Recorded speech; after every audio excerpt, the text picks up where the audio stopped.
Nanti ini aja yang dibagi ke wartawan. Baik, selamat pagi. Assalamualaikum warahmatullahi wabarakatuh.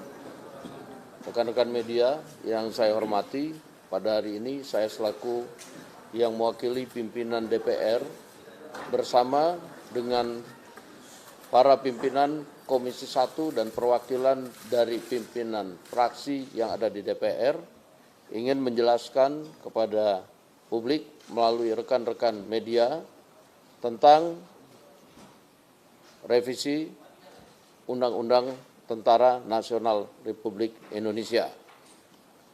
Seperti kita tahu bahwa dalam beberapa waktu ini telah terjadi dinamika mengenai revisi Undang-Undang Tentara Nasional Republik Indonesia, dan kami cermati bahwa di publik, di media sosial itu beredar draft yang berbeda dengan yang dibahas di Komisi 1 DPR RI.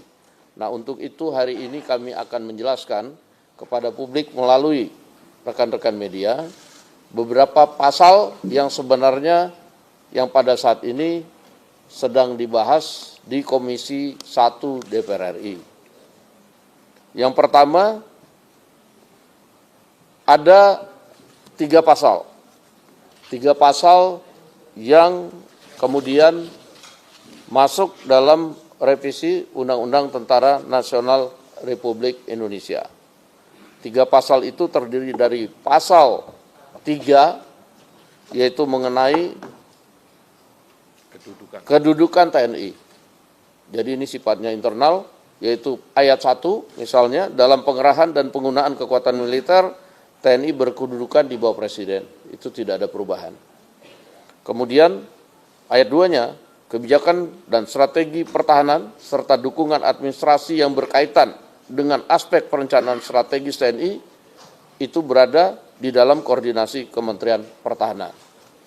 Ini pasal dibuat supaya semua sinergis dan lebih rapi dalam administrasinya. Kemudian pasal 53 itu tentang usia pensiun yang mengacu pada undang-undang institusi lain. Ada kenaikan batas usia pensiun, yaitu bervariatif antara 55 tahun sampai dengan 62 tahun. Dan ini perinciannya kita akan bagikan kepada teman-teman media sebentar lagi.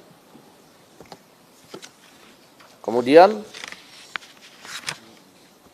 pasal ketiga yaitu pasal 47, yaitu prajurit dapat menduduki jabatan pada kementerian atau lembaga. Jadi prajurit aktif dapat menduduki jabatan pada kementerian lembaga. Pada saat ini sebelum direvisi ada 10, kemudian ada penambahan karena di masing-masing institusi di undang-undangnya dicantumkan, sehingga kita masukkan ke dalam revisi Undang-Undang TNI seperti Kejaksaan Agung misalnya, karena ada di situ Jaksa Agung Pidana Militer yang di Undang-Undang Kejaksaan itu jabat oleh TNI, di sini kita masukkan. Kemudian untuk pengelola perbatasan, karena itu beririsan dengan tugas pokok dan fungsi. Dan ini bisa dilihat nanti pada draft yang akan kita bagikan ke kawan-kawan media. Kemudian selain itu pada pasal 47 ayat 2, selain menduduki jabatan pada kementerian atau lembaga sebagai pada mana dimaksud pada ayat 1 yang tadi saya sudah terangkan, prajurit dapat menduduki jabatan sipil lainnya setelah mengundurkan diri atau pensiun dari dinas aktif keprajuritan.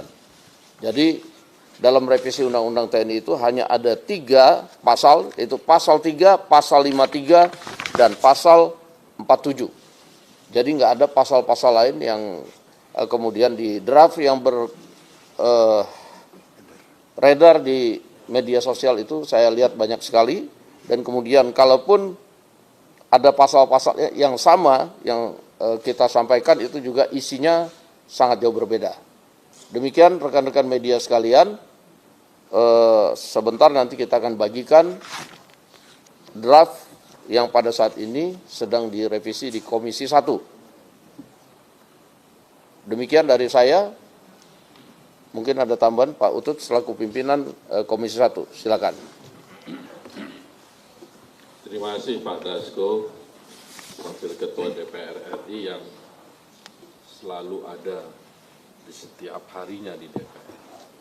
Ibu Bapak, yang perlu saya sampaikan bahwa dari konsep hukum acara dan mekanisme semua sudah terpenuhi. Perihal pasalnya tadi sudah disampaikan. Perihal lapangan lainnya, habis ini tentu ada tim